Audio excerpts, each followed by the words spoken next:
Happy Wednesday, everybody. Today we're going to be reading chapters 30 and 31, so just 2 chapters today. I hope that you find some time for learning today and that we can connect on Seesaw with all of your posts about your learning, and I'll give you my feedback. So let's get started with chapter 30. To the dungeon. At the castle, for the first time in her young life, Meg had enough to eat, and eat she did. She quickly became plump and then plumper still. She grew rounder and bigger, only her head stayed small. Reader, as the teller of this tale, it is my duty from time to utter some hard and rather disagreeable truths. In the spirit of honesty, then, I must inform you that Meg was the tiniest bit lazy. And, too, she was not the sharpest knife in the drawer. What do you think they mean by that, the sharpest knife in the drawer? I'm trying to think. Sometimes they say sharpest tool in the shed. So I'd like to hear what you think that means. That is, she was a bit slow-witted. Because of these shortcomings, Louise was hard-pressed to find a job that Meg Rousseau could effectively perform.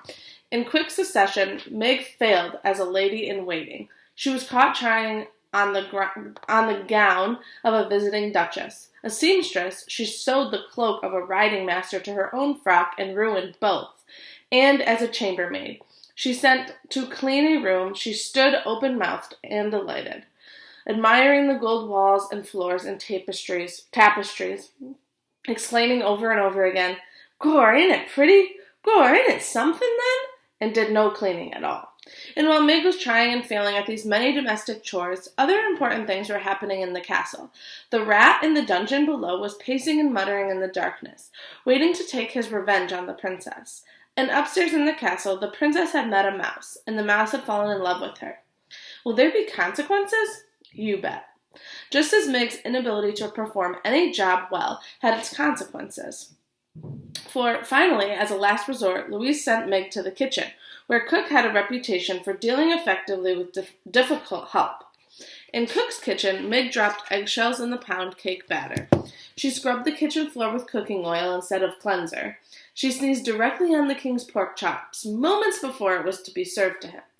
"All of the good-for-nothings I have encountered," shouted Cook. "Surely you are the worst, the most cauliflower-eared, the good-for-nothingest. There's only one place left for you, the dungeon."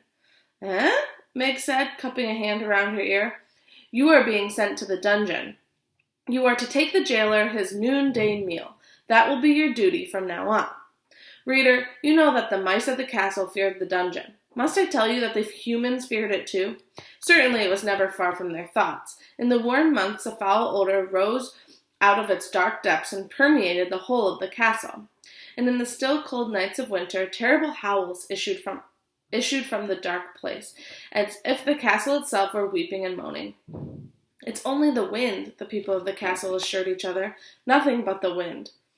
Many a serving girl had been sent to the dungeon bearing the jailer's meal, only to return white-faced and weeping, hands trembling, teeth clattering, insisting that they would never go back.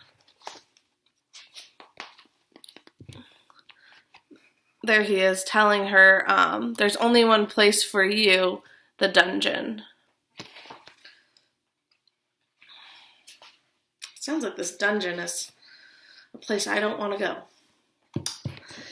And worse, there were whispered stories of those servant girls who had been given the job of feeding the jailer, who had gone down the stairs and into the dungeon, and who had never been seen or heard from again. Do you believe that this will happen to Meg? Gor, I hope not. What kind of story would this be without Meg? "Listen, you cauliflower-eared fool," shouted Cook.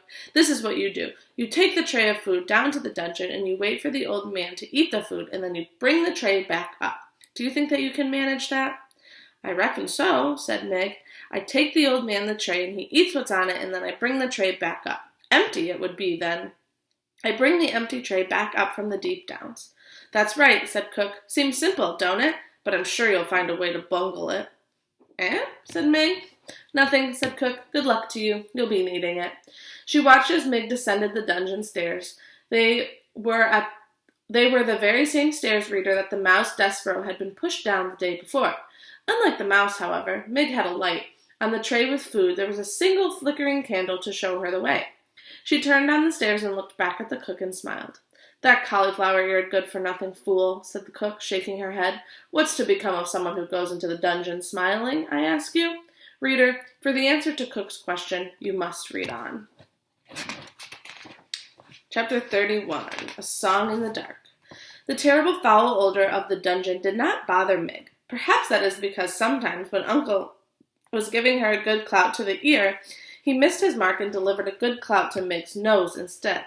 This happened often enough that it interrupted the proper workings of Mig's olfactory senses. You should remember the olfactory nerve and senses from our human brain unit. Olfactory is hearing. That was silly. Olfactory is nose. And so it was that overwhelming stench of despair and hopefulness and evil was not at all discernible to her, and she went happily down the twisting and turning stairs. "Gore," she shouted, "it's dark, ain't it?" "Yes, it is, Mig," she answered herself, "but if I was a princess, I would be so glittery light-like there wouldn't be a place in the world that was dark to me." At this point, Miggery broke into a little song, and it went something like that.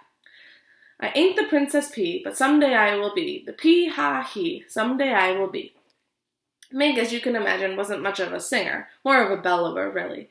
But in her little song there was, to the rightly tuned ear, a certain kind of music. And as Mig went singing down the stairs of the dungeon, there appeared from the shadows a wrapped in a cloak of red and wearing a spoon on his head. There appeared from the shadows a rat wrapped in a cloak of red and wearing a spoon on his head. "Yes, yes," whispered the rat, "a lovely song, just the song I've been waiting to hear." As Vaccaro quietly fell in step beside Miggery at the bottom of the stairs, Miggery shouted out into the darkness, "Gore, it's me, Miggery most calls me Mig, delivering your food. Come and get it, Mr. Deep Downs." There was no response. The dungeon was quiet, but it was not quiet in a good way. It was quiet in an ominous way. It was quiet in the way of small, frightening sounds.